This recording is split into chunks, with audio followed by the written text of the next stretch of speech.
الحمد لله والصلاة والسلام على رسول الله اما بعد. محترم اوریدونکو، د رسول الله صلی الله علیه وسلم تابعداري په موږ او تاسو باندې لازمي ده چې د نبی علیه الصلاة والسلام تابعداري وکړو او د رسول الله صلی الله علیه وسلم سنت ته وګورو چې د الله پیغمبر کومه طریقه ده چې د هغې تابعداري وکړو.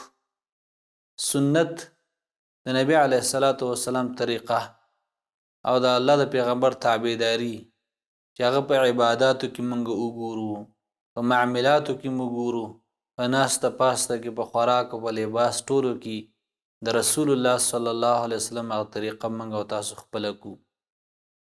او په دې کې د دنیا او د آخرت پیدا ده. د رسول الله صلی الله علیه وسلم تابعداري کول د دنیا کامیابیم ده او د آخرت کامیابیم ده. د دې سره الله رب العالمین سړی د ګناهونو معاف کوي.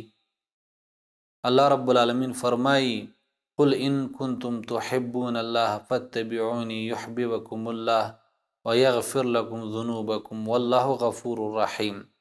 ورته ویې پیغمبره، که تاسو محبت کوئ د الله سره نو زما تابعداري وکئ، الله به ستاسو سره محبت وکړي، الله ورته ګناهونه معاف کړي. الله بخښونکی مهربان ذات دی. نو د نبی علیه الصلاة والسلام په تابعداري کې څونه پیدې دي. په دې آیات کې تاسو وګورئ، څوک چې د رسول الله صلی الله علیه وسلم تابعداري کوي الله د هغه انسان سره محبت کوي. او الله چې د چا سره مینه او محبت وکړي د دې سړي به څه کمی دی. دا سړی خو به کامیاب شو، دنیا هم ښایسته شو، آخرت هم ښایسته شو. کم سړی چې الله رب العالمین ته ګران شي، کم سړی چې الله ته محبوب شي، الله به د داسې سړي سره مینه کوي، الله به د داسې سړي سره محبت کوي. کم سړی چې د رسول الله صلی الله علیه وسلم تابعدار دی او الله رب العالمین ورته ګناهونه معاف کړي. نو د نبی علیه الصلاة والسلام تابعداري دا ضروري ده. او حدیث کې راځي رسول الله صلی الله علیه وسلم فرمایي زما ټول امت دا به جنت ته داخلیږي مګر هغه څوک چې هغه انکار وکړي. صحابه کرامو فرمایل چې یا رسول الله دا څوک دی چې دا به انکار کوي؟ الله پیغمبر فرمایل چا چې زما تابعداري وکړه نو دا به جنت ته داخلیږي، او چا چې زما نافرماني وکړه نو د انکار وکړه.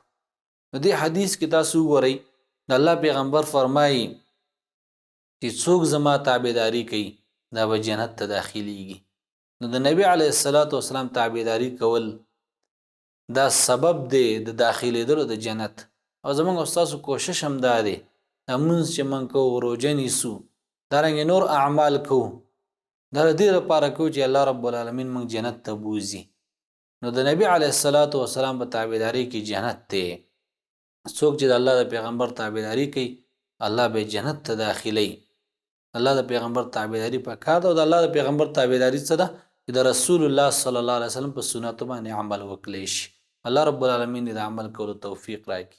وصلی الله علی خیر خلقه محمد وآله وصحبه أجمعين.